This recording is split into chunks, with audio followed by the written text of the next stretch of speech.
आम्ही शुभाचे मावळे. प्रकरण 79. विजापूर मोगल मराठ्यांच्या जबड्यात. या मोहिमेत मिर्झा राजांना मदत करण्याकरिता महाराज 9000 मराठी फौज घेऊन निघाले. संभाजीराजे अगदीच लहान असल्यामुळे त्यांना बरोबर जरी घेतले नव्हते तरी कराराप्रमाणे त्यांच्या नावाची मराठी फौज त्यांनी घेतली होतीच. आपला सरसेनापती नेतोजी पालकर यासही त्यांनी बरोबर घेतले व राजगड सोडला. दिनांक 19 नोव्हेंबर 1665. दुसऱ्या दिवशी पुरंदराच्या पायथ्यापासून मिर्झाराजे कूच करणार होते. सर्व तयारी जय्यत झाली होती. महाराज दाखल झाले. मिर्झाराजांना मोठा आनंद झाला. महाराजांना बादशहाची कामगिरी करण्याची पहिलीच संधी या मोहिमेत मिळणार होती. दुसऱ्या दिवशी मोगल बादशहाची प्रचंड सेना विजापूरच्या दिशेने कूच करून निघाली.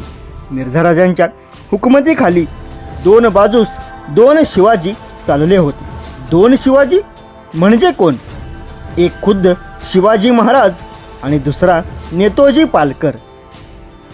मिर्झाराजे, औरंगजेब आणि सर्वच लोक नेतोजी पालकरास दुसरा शिवाजीच समजत असत. नेतोजी पालकराबद्दल एवढा मोठा दरारा निर्माण झालेला होता. दरकूच दरमजल फौजा पुढे चालल्या होत्या. जागोजाग मुक्काम पडत होते. मिर्झाराजांची व महाराजांची बोलणी होत होती. मिर्झाराजे आपल्या मनातली गोष्ट महाराजांपाशी काढीत होते. दिल्ली दरबारात चला आणि बादशहा आलमगीरांना भेटा. महाराजांना ते आपल्या दृष्टिकोनातून फार मोठी प्रलोभने दाखवित होते.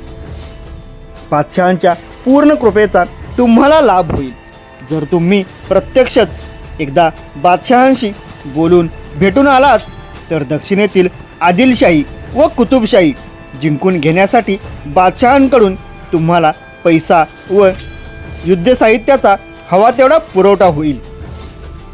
तुम्ही दख्खनचे निर्वेद मालकच व्हाल. फक्त दयाळू बादशहांचे निष्ठावंत जहागीरदार, निष्ठावंत मनसबदार, निष्ठावंत सरदार या नात्याने काय नैमित्तिक निर्माण होईल तेवढी कामगिरी केली की झाले काम. पण मोगली धनाच्या, प्रचंड युद्ध सामानाच्या व सैन्याच्या जोरावर तुम्ही तुमचे दख्खनमधले शत्रू कायमचे नाहीसे करू शकाल. तुमचेही वैभव वाढेल, बादशहाचेही साम्राज्य वाढेल. पहा, करा विचार. बादशहा तुमचा सन्मान करून तुम्हाला लगेच पुण्यास येण्यासाठी निरोप देतील. वैभवशाली बादशहाही व्यर्थ भांडणात स्वतःचा नाश करून घेण्यापेक्षा हा मार्ग हिताचा आहे, मोठेपणाचा आहे. दिल्ली दरबारात फार मोठ्या मानाचे सरदार बनाल अशी कितीतरी आश्वासने आमिषे मिर्झाराजे महाराजांना दाखवित होते असे वाटते. आणि काही अप्रत्यक्ष पुराव्यांवरून असे दिसतेही की मिर्झाराजांनी महाराजांना असेही आश्वासन दिले की तुम्हाला बादशाह सबंध मोगली दख्खनची सुभेदारीही बहाल करतील. आणि महाराज खरोखर मिर्झाराजांच्या आग्रहाचा आता हळूहळू सहानुभूतीने विचार करू लागले. मिर्झाराजांना महाराजांचा स्वाभिमानी सिंह स्वभाव थोडासा तरी उमगला होताच. बादशहांबद्दल शिवाजीराजांच्या मनात चीड आहे व अविश्वासही आहे हेही त्यांनी ओळखले होते. पण आपल्या मनात असलेला हेतू आग्रहाने व सातत्याने शिवाजीराजांना पटवून दिला तर दिल्ली दरबारात जाण्यास हा महापराक्रमी मराठा वीर जरूर तयार होईल. व आजपर्यंत उगीच वेड्या कल्पनांच्या मागे धडपडण्यात याची जी शक्ती आणि आयुष्य व्यर्थ चालले आहे त्यांचे खरे चीज होईल. खुळ्यासारखे स्वराज्य स्वराज्य करीत हा मृगजळामागे धावतो आहे. याच्या सर्व तेजाचे खरे चीज बादशहांच्या सेवेत राहूनच होईल. खरोखरच मिर्झाराजांना महाराजांबद्दल ही कळकळ व हळहळ वाटत होती. खरोखरच मिर्झाराजांनी महाराजांचा आत्मा ओळखलाच नव्हता. मनातून महाराजांनाही वाटत होते की काय या महान कर्तबगार मिर्झाराजांचे आयुष्य मोगलांच्या गुलामगिरीत वाया जात आहे. आजवर गेले आहे आणि मिर्झा राजांना महाराजांबद्दल तसे वाटत होते. त्यांनी आता महाराजांचे आणि औरंगजेबाचे परमहित साधण्याचा मनोमन चंग बांधला होता. जर आपण या राजकारणात यशस्वी झालो तर शिवाजीराजे आणि औरंगजेब या दोघांच्याही हृदयात आपणास सर्वश्रेष्ठ स्थान मिळेल आणि आपल्या 50 वर्षाच्या यशावर हा कळसच चढेल अशी मिर्झा राजांना खात्री वाटत होती. औरंगजेबाच्या दरबारात जाण्याची कल्पनाही मनात न आणणाऱ्या महाराजांच्या मनातही आता या गोष्टीवर विचारमंथन सुरू झाले. महाराजांना असे वाटू लागले की खरोखरच जर औरंगजेबाकडून दक्षिणेच्या दोन्ही पातशाह बुडविण्यासाठी सर्व साहित्य संसाधनाच्या प्रचंड पुरवठ्यानिशी पैशानिशी आपलीच योजना केली गेली तर उत्तमच होईल. दक्षिणेतले आपले 2 शत्रू औरंगजेबाच्या खर्चाने नाहीसे करता येतील. सबंध दख्खन सुब्याचीही जर आपणास सुभेदारी मिळाली तर अधिकच उत्तम.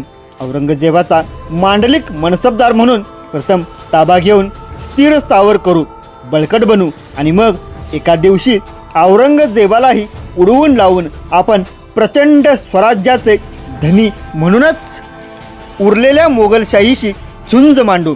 उघड उघड लढा देऊन स्वराज्य संवर्धन फार होऊ शकत नाही. फारच मंदगतीने स्वराज्याची प्रगती होते आणि त्यावर पुन्हा शत्रूच्या भयंकर स्वाऱ्या होऊ लागल्या की तीही प्रगती खुंटते. पुरंदराच्या तहासारखा आघात झाला की ही प्रगती साप छाटली जाते. आता एक वेळ नवा प्रयोग पाहूया करून. मिर्झा राजांच्या म्हणण्याप्रमाणे खरोखरच जर औरंगजेब आपल्यावर कृपा करणार असेल तर त्या कृपेचा आपण आपल्या अंतिम ध्येयाच्या दृष्टीने पाहूया उपयोग करून. महाराजांच्या धाडसी विचारसरणीचा हा असा आशय होता. महाराजांच्या मनात आणखीही एक गोष्ट साधावयाची होती, ती म्हणजे जंजिऱ्याच्या सिद्धीच्या ताब्यात असलेला जंजिऱ्याचा किल्ला मिळवून सिद्धीचे मूळ आणि बळ पार नाहीसे करावयाचे.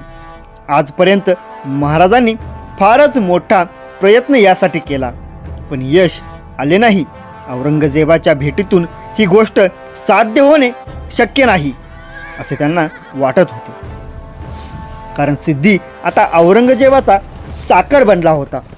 पण औरंगजेब भयंकर दगाबाज, कपटी व क्रूर आहे, त्याचा विश्वास धरावा तरी कसा.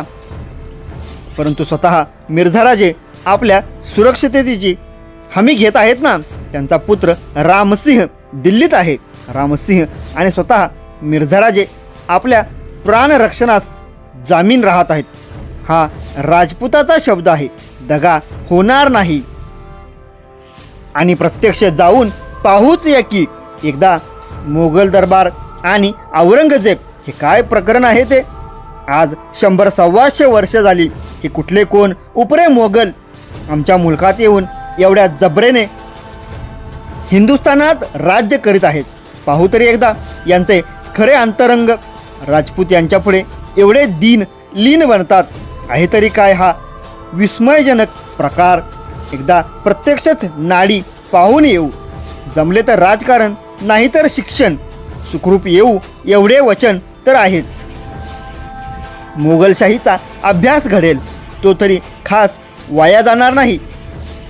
स्वराज्याच्या उद्योगात उपयोगीच पडेल. महाराजांची भूमिका या अशा आशयाची होती. आणि आता औरंगजेबाची भूमिका. शिवाजीने दिल्लीला यावे किंवा त्याला आपण बोलवावे असा विचार औरंगजेबाच्या डोक्यात कधीही उगम पावला नाही. शिवाजीने औरंगजेबाच्या भेटीसाठी यावे ही कल्पना औरंगजेबाची नव्हे, ही मूळ कल्पना मिर्झा राजांचीच. औरंगजेबाने आपल्या एकाही पत्रात शिवाजीला माझ्याकडे पाठवा आणि त्यासाठी त्याला अमुक तमुक वचने द्या असे मिर्झा राजांना अजिबात लिहिलेले नव्हते. मिर्झा राजांचेच पहिले पत्र औरंगजेबाला गेले की मी शिवाजीला तुमच्या दर्शनाला पाठवितो, त्याच्यावर कृपा करून त्याला निरोप द्यावा. दक्षिणेतील स्वाऱ्यात शिवाजीचा त्यामुळे आपणास फार मोठा उपयोग होणार आहे मिर्झाराजे शिवाजीला आपल्या भेटीसाठी पाठविण्याची इच्छा करीत आहेत हे पाहून त्या औरंगजेबाच्या भयंकर पाताळयंत्री खुनशी डोक्यात काही सरळ सद्भाव निर्माण झाला नाही. शिवाजीला आमच्याकडे पाठवा असे त्याने आधी चटकन कळविलेही नाही. तो गप्पच राहिला. आपल्या मनात काय आहे हे तो कधीच कोणाला कळू देत नसे. त्याप्रमाणे या बाबतीतही त्याने कोणालाही आपले मत व धोरण कळू दिले नाही. मिर्झाराजांची पत्रे येतच होती की शिवाजीला आपणाकडे मी पाठवितो, तरी परवानगी पाठवावी. मिर्झाराजे मात्र औरंगजेब विश्वासघात करणार नाही, तुमच्या जीवितास धोका होणार नाही असे आश्वासन व वचन महाराजांस वारंवार देत होते. मिर्झाराजांची पत्रे पूर्वीपासूनच या राजकारणासाठी दिल्लीस जात होती. मिर्झाराजांची फौज विजापुराकडे निघाली होती. नीरा नदी ओलांडली आणि विजापूरकरांची हद्द सुरू झाली. अगदी तोंडावर पहिला मुलूक लागला, फलटणचा. फलटणला विजापूरकरांचे सरदार नाईक निंबाळकर हे होते. महादजी नाईक निंबाळकर हे प्रत्यक्ष महाराजांचे जावई होते. पण आता येथे कसले नातगोत. मिर्झाराजांनी महाराजांना आघाडी सांगितली. महाराजांनी नेतोजीला हुकूम दिला. नेतोजी पालकराच्या फौजा निघाल्या. नेतोजीने पहिल्या धडकेतच फलटण जिंकले. दिनांक 7 डिसेंबर 1665. लगेच नेतोजीने ताथवडगडावर चाल केली. तोही किल्ला जिंकला. दिनांक 8 डिसेंबर 1665. तशीच पुढे चाल करीत नेतोजी गेला आणि 8 दिवसात त्यांनी विजापूरकरांचे खटाव हे ठाणे जिंकले. सुमारे 16 डिसेंबर 1665. यानंतर अगदी लगेच मंगळवेढ्याचा किल्लाही नेतोजीने जिंकला. दिनांक 18 डिसेंबर. हे विजय नेत्रदीपक होते. एवढे जिंकायला मोगली सरदारांना निदान महिना लागला असता. मिर्झाराजांनी या विजयाच्या बातम्या औरंगजेबाला भराभर पाठविल्या. या बातम्या अत्यंत भरधाव गतीने दिल्लीस जात होत्या. मिर्झाराजांनी महाराजांच्या मदतीचे व निष्ठेचे कौतुक बादशहाला लिहिले आणि कळविले की आपण शिवाजीराजांना शाबासकी, गौरवाचा पोशाख व मानाचे शस्त्र पाठवा, म्हणजे शिवाजीराजे बादशहांच्या सेवेत अधिकच मन घालतील, त्यांना प्रोत्साहन मिळेल. लगेच औरंगजेबाने या नेपथ्य सूचनेनुसार एक कृपापत्र, मानाचा पोशाख व जडावाची कट्यार महाराजांसाठी पाठवून दिली. त्यांनी पाठविलेल्या पत्राचा हिंदवी तर्जुमा असा: तुम्ही फौजेसह शाही लष्करात आहात आणि ताथवडा व फलटण हे किल्ले विजापूरकरांकडील होते, ते घेतलेत. म्हणून राजे जयसिंह यांनी लिहिल्यावरून तुमच्या शाबासकीस कारण झाले. सबब तुम्हाकरिता उत्तम पोशाख व जडावाची कट्यार पाठविले आहे. या लाभाचा संतोष मानून इतपर या स्वारीत जितकी कोशिश कराल तितके पहिल्यापेक्षा अधिक कृपेस कारण होईल. औरंगजेबाची ही पत्रे, कृपा आणि मिर्झाराजांची ही असली मध्यस्थी पाहून महाराजांस काय वाटत असेल कोण जाणे. बहुधा दया वाटत असेल, कीव येत असेल. विजापूरकरांच्या प्रत्यक्ष फौजेशी अजून मोगली फौजेची गाठ पडलेली नव्हती. विजापुरात प्रचंड तयारी चालू होती. सर्व लहान मोठे सरदार विजापुरात फौजेसह जमा झाले होते. सरदारांची ही यादी फारच लांबलचक आहे. बादशहा आदिलशहा स्वतः लक्ष घालीत होता. तोफखाना व दारुगोळा अपार जमविला होता. विजापूर शहराच्या तटावर तोफा सज्ज केल्या होत्या. त्यात मुल्क मैदान, लांडा कसाब, दुराठी, गंजखाना, नोगजी, कडक बिजली वगैरे तोफा तर फारच प्रचंड होत्या. तोफांची दाटी लागली होती. एके दिवशी स्वतः आदिलशहा बादशाह अलीबुर्जावर आला. आपल्या तुफानी फौजेची त्याने पाहणी केली. आपल्या सरदारांस प्रोत्साहन दिले. सरजाखान नावाच्या नामवंत सरदारास सरसेनापतीपद दिले व सर्वांना उद्देशून अत्यंत जोरदार भाषेत त्याने भाषण केले. बादशहाच्या या भाषणाचा विलक्षण परिणाम त्याच्या लोकांवर झाला. मिर्झाराजांशी, शिवाजीशी आणि दिलेरखानाशी प्राणपणाने लढून त्यांचा पराभव उडवू अशी ईर्ष्या त्यांच्यात निर्माण झाली. फौजांच्या हालचालीस सरजाखानाने आरंभ केला. स्वतः तो मोठी फौज घेऊन व बडे बडे सरदार घेऊन निघाला. मिर्झा राजांचे लष्कर विजापूरपासून सुमारे 7 कोसांवर येऊन थडकले. लवकरच दिनांक 24 डिसेंबर 1665 मोगली आणि विजापुरी फौजांची गाठ पडली. प्रत्यक्ष घनघोर रणसंग्राम आरंभ झाला. महाराज दिलेर खान, नेतूजी वगैरे झुंजत होते. समोरही सिद्धी, मराठे, दख्खनी सरदार होते. त्यातच महाराजांचे धाकटे भाऊ एकोजीराजे उर्फ व्यंकोजीराजे भोसले हेही होते. काय योगायोग हा!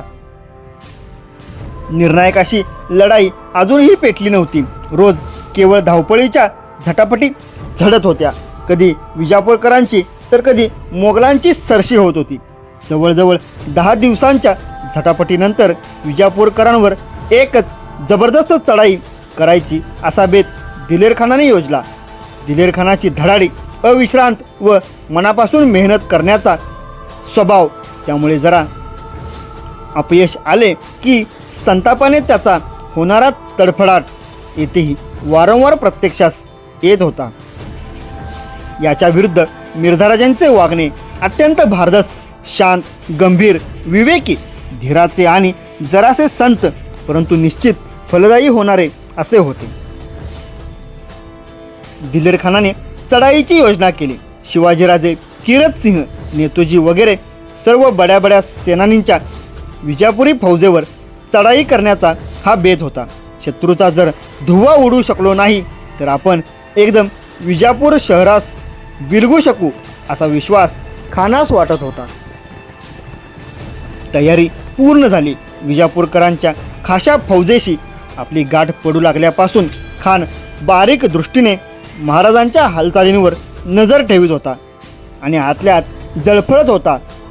असमाधानाने चिडत होता. आजच्या मोठ्या चढाईच्या वेळीही खानाचे अनेक शंकाखोर डोळे महाराजांच्या आसपास वावरत होते. खानाने हल्ल्याचा इशारा दिला. सर्व फौज विजापुरी फौजेवर तुटून पडली होती. भयंकर लढाई जुंपली. हत्ती, तोफा, उंट, घोडदळे आणि पायदळे यांची भयंकर गर्दी उडाली.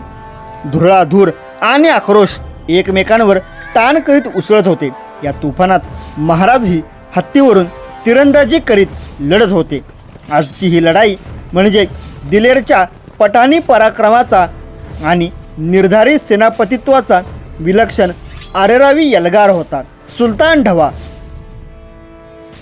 विजापूरकरांचे सर्वच सरदार एक दिलाने व कमालीच्या वीरश्रीने लढत होते. त्यांचे युद्धसाहित्य मोगलांइतके भारी व भरपूर नव्हते, परंतु त्यांचा निर्धार इतका भयंकर व चिकट होता की बिनतोडच आदिलशाहीच्या रक्षणाकरिता ते जीव तोडून लढत होते. शौर्यही काही कमी नव्हते एकेकांचे. मोगलांच्या फौजेत महाराज आघाडीवर होते.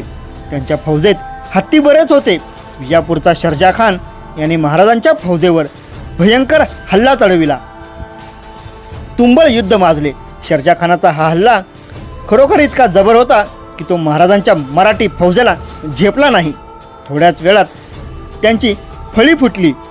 ही फुटलेली फळी सावरण्यासाठी दिलेर खानाने लगेच दुसरी फौज तेथे शत्रूच्या तोंडाला घालायला हवी होती. ती दिलेर खान घालू शकला नाही. तो स्वतः फक्त लढत राहिला. अखेर मुघलांची सर्वच फौज गोंधळली आणि एकच पळापळ उडाली. हा गोंधळ दिलेर खानाच्या डोळ्या देखतच उडाला. मुघलांचा पराभव झाला. मुघली फौज व सरदार छावणीत परतले. महाराजही आपल्या डेऱ्यात गेले. जानेवारी प्रारंभ 1665. दिलेर खानाच्या अंगाची लाही लाही उडाली. कसा झाला हा पराभव? कोणी केली ही मुघलशाहीची बेइज्जत? कोणी दगा दिला? फितूर, दगलबाज कोण? दुसरे कोण? शिवाजी भोसला. त्यानेच जाणून बुजून दगा दिला. तोच सामील आहे आदिलशाहीला. आधीपासूनच धुमसत असलेला दिलेर भयंकर भडकला आणि त्याने मिर्झा राजांकडे जाऊन आपला आरोप बोलून दाखविला. त्याने मिर्झा राजांना असे स्पष्ट सांगितले की तुम्ही शिवाजीला या फितुरीबद्दल ठार मारा, कत्तल करा त्याला. मिर्झा राजांना पराभवामुळे आधीच दुःख झाले होते. त्यातच दिलेरने आणखीन एक नवीन भयंकर काळजी निर्माण केली. महाराजांबद्दल दिलेरचे मन कधीच साफ नव्हते. त्याचा एकंदर पठाणी माथेफिरूपणा मिर्झाराजांना माहीत होता. लढाईत नशिबाचा फासा उलटा पडला तर लगेच एखाद्याला फितूर ठरवायचे. मिर्झाराजांना खानाचे हे बोलणे आणि वागणे आणि शिवाजीला ठार करा असला अविचारी आग्रह धरणे आवडले नाही. पण ते खानालाही दरडावून सांगू शकणार, कारण काही झाले तरी तो बादशहाचा प्यारा. मिर्झाराजांना मोठे अवघड दुखणे निर्माण झाले. त्यांना काळजी पडली महाराजांच्या प्राणाची. त्यांनी खानाला एवढेच बजावले की शिवाजीराजांच्या जीवाला धक्का पोहोचता कामा नये. आम्ही त्यांना विश्वासाचा शब्द आणि बेलतुलशी दिले आहेत. दिलेरचा निरुपाय झाला. तो फार जळफळला, धुमसत राहिला. आता त्याला राग आला मिर्झाराजांचाही. यानंतर मिर्झाराजांनी विजापुरी फौजांवर हल्ले चढविले, पण त्यात खुद्द त्यांचेही पराभव झाले. एके दिवशी जर त्यांच्या खाशा हत्तीपर्यंत विजापुरी फौज येऊन भिडली. त्यांचे असंख्य राजपूत ठार झाले. मिर्झाराजांना माघार घ्यावी लागली. मेलेल्या राजपुतांची प्रेते त्यांनी खंदकात एकत्र घालून जाळली. त्यांना फार वाईट वाटले. दिलेर खानाचे मस्तक अजून थंडावले नव्हते. तो मिर्झाराजांना म्हणू लागला की तुम्ही जर शिवाजीला ठार करणारच नसाल तर मी शिवाजीचा खून पाडतो. तुम्ही सर्व काही माझ्यावर सोपवा. तुमच्यावर यत्किंचितही दोष येऊ न देता मी सर्व जबाबदारी पत्करतो. खानाचे हे भयंकर बोलणे ऐकून मिर्झाराजे जास्तच चिंताक्रांत झाले. आपल्या मनाचा तोल आणि आपला भारदस्त दरारा ढळू न देता दिलेर खानालाही सांभाळून आवरण्याचे भयंकर कठीण काम त्यांच्या शिरावर आले. शिवाय हे असले काही शिवाजीराजांना समजता कामा नये. ही काळजी घेणे त्यांना अत्यंत जरूर होतेच, कारण आपल्या खुनाची राजकारणे मोगली छावणीत चालू आहेत हे जर शिवाजीला समजलेच तर त्याचा विश्वास, मिळवलेले यश, पुढे साधावयाची राजकारणे आणि ही विजापूरवरची मोहीम ही साफ फसून उद्ध्वस्त होऊन जाईल. शिवाजीही चिडेल. तो पुन्हा बंड करील. सगळाच परिणाम भयंकर होईल. पण या अर्धाण पठाणाला सांगावे कसे आणि त्याच्या पहिलवानी डोक्यात हे शिरावे तरी कसे? मिर्झाराजांनी दिलेर खानाला या विचारापासून परावृत्त करण्याचा प्रयत्न केला व असे काहीही घडता कामा नये असे बजावले. शिवाजीराजांच्या जीवाला या धोक्यापासून जपावे तरी कसे हे मिर्झाराजांना समजेना. औरंगजेबाच्या भेटीस पाठवून फार मोठे उद्दिष्ट साधावयाचे होते. शिवाजीसारखा भयंकर वाघ आपण इतक्या कौशल्याने इतका हुकुमात आणला आणि आता अखेरचे यश गाठायच्या आधीच आपली फजिती उडणार की काय? जर आपले हे वृद्धापकाळचे अवघड मनसुबे आपण तडीला नेले तर आपणासारखा यशस्वी दुसरा कोणीच नव्हे. पण काय होणार कोण जाणे. जर हे फसले तर आपल्या स्वतःच्याच जीविताची नौका वादळात सापडून खडकावर आपटून रसातळाला जाण्यास वेळच लागणार नाही याची स्पष्ट धास्ती मिर्झाराजांना जाणवत होती. मिर्झाराजांची कोणतीही मात्रा विजापूरकरांपुढे चालेना. हळूहळू माघारच घेण्याचा प्रसंग येऊ लागला. दिनांक 5 जानेवारी 1666 पासून मिर्झाराजे परिंड्याच्या रोखाने मागे हटू लागले. दिलेर खानाला ही पीछेहाट सहन होईना. त्याने तर प्रतिज्ञाच केली की विजापूर शहर काबीज करून तेथील पाणी प्याल्याखरीच येथून हालायचे नाही. विजापूर शहराच्या आसपासचा सर्व मुलूक विजापूरकरांनीच आपण होऊनच उद्ध्वस्त करून टाकला. पाण्याच्या विहिरीत विष मिसळून टाकले होते. या सर्व गोष्टींमुळे मोगली फौजेचे अतोनात हाल होऊ लागले. एक भांडेभर पाण्याला 1 रुपया किंमत पडू लागली होती. विजापुरी फौजेने तर मोगलांची शिकारच चालविली होती. एवढ्यात मिर्झाराजांचे व दिलेर खानाचे कडाडून भांडण झाले. कोणत्या मुद्द्यावर झाले ते इतिहासाला माहीत नाही, पण बहुधा पराभव, माघार आणि शिवाजी या मुद्द्यांवरच हा स्फोट झाला असावा. या गोष्टींचा महाराजांस चुकावा लागला किंवा नाही हे त्यांनाच माहीत. पण आपण आता यातून जरा वेगळाच मार्ग काढावा असा विचार महाराजांच्या डोक्यात आला. पन्हाळगड आपण यावेळी जिंकून घ्यावा, हीच संधी फार उत्तम आहे असे महाराजांनी ठरविले. हा भेद ठरविण्यात महाराजांची सर्वच प्रकारची चतुराई स्पष्ट दिसून येते. पूर्वी 5 वर्षांपूर्वी महाराज पन्हाळ्यावरून सिद्धी जौहरच्या वेढ्यातून निष्ठून विशाळगडाला गेले दिनांक 13 जुलै 1660 आणि नंतर 2 महिन्यांनी दिनांक 22 सप्टेंबर 1660 महाराजांनी विजापूरकरांशी तह केला व पन्हाळगड विजापूरकरांना देऊन टाकला. हा किल्ला आत्ताच जिंकून घेण्यास उत्तम संधी आहे असे महाराजांनी हेरले. त्यामुळे मोगरी छावणीत अन्नापाण्याकरिता होत असलेले हाल वाचतील. विजापूरकरांविरुद्धच आपण एक नवीन आघाडी उघडल्याचे पुण्य लागेल आणि आपला मौल्यवान पन्हाळा परत आपणास मिळेल असा विचार करून महाराज पन्हाळ्यावर चालून जाण्यासाठी परवानगी मागण्यासाठी मिर्झाराजांना भेटावयास गेले आणि त्यांनी आपली ही डोकेबाज योजना मिर्झाराजांना सांगितली. अर्थात महाराजांनी मिर्झाराजांना फक्त बादशाही परमार्थ सांगितला. महाराजांच्या भाषणाचा हिंदवी तर्जुमा असा: आपण जर मला हुकूम दिलात तर मी बादशहांच्या करिता पन्हाळगड किल्ला काबीज करतो. त्या गडाची मला अगदी अंतर्बाह्य माहिती आहे. यावेळी गडावरची शिबंद ही अगदी बेसावधच असेल. या एका कामगिरीशिवाय मी तिकडील आदिलशाही मुलखात अशी धामधूम उडवून देतो की विजापूरकरांना आपल्या त्या मुलखाच्या रक्षणासाठी विजापूरहून फार मोठी फौज पाठवावीच लागेल आणि त्यामुळे मिर्झाराजांवर व दिलेरखानावर पडत असलेला विजापुरी फौजेचा प्रखर मारा आपोआप कमी पडेल. आहे की नाही कल्पकता? महाराजांच्या या विनंतीला मिर्झाराजांनी अगदी ताबडतोब होकार दिला. कारण दिलेरखानाच्या दगाबाजीतून शिवाजीराजे या बादशाही कामाच्याच निमित्ताने दूर जात असतील तर फारच उत्तम, अतिउत्तम. मिर्झाराजांना मनापासून समाधान वाटले, हायसेच वाटले. शिवाजीराजांच्या प्राणरक्षणाच्या काळजीतून मिर्झाराजे सुटले. महाराजांनाही दिलेरखानाच्या आंतरिक कपटाची जाणीव झाली असावी. महाराजांनी हा पन्हाळ्याचा डाव मध्येच उकरून काढला. तो सर्व बाजूंनी इतका अचूक होता की महाराज विजापूरची आघाडी सोडून का गेले याबद्दल कुशंका कोणालाच येऊ नये. पण आली कारवारच्या इंग्रज व्यापाऱ्यांनी सुरतेच्या इंग्रजांना लिहिलेल्या एका पत्रात असे स्पष्ट म्हटले की दिलेरखान आपल्याला ठार मारील. या भीतीने शिवाजी पन्हाळगडाकडे पळून गेला. महाराजांनी मिर्झाराजांचा निरोप घेतला आणि ते कडक पन्हाळ्याकडे दौडले. दिनांक 11 जानेवारी 1666 यावेळी नेतोजी पालकर महाराजांबरोबर निघालेला नव्हता, पण माझ्या मागोमाग तूही ये असा त्याला हुकूम देऊन महाराज निघाले. आम्ही शुभाचे मावळे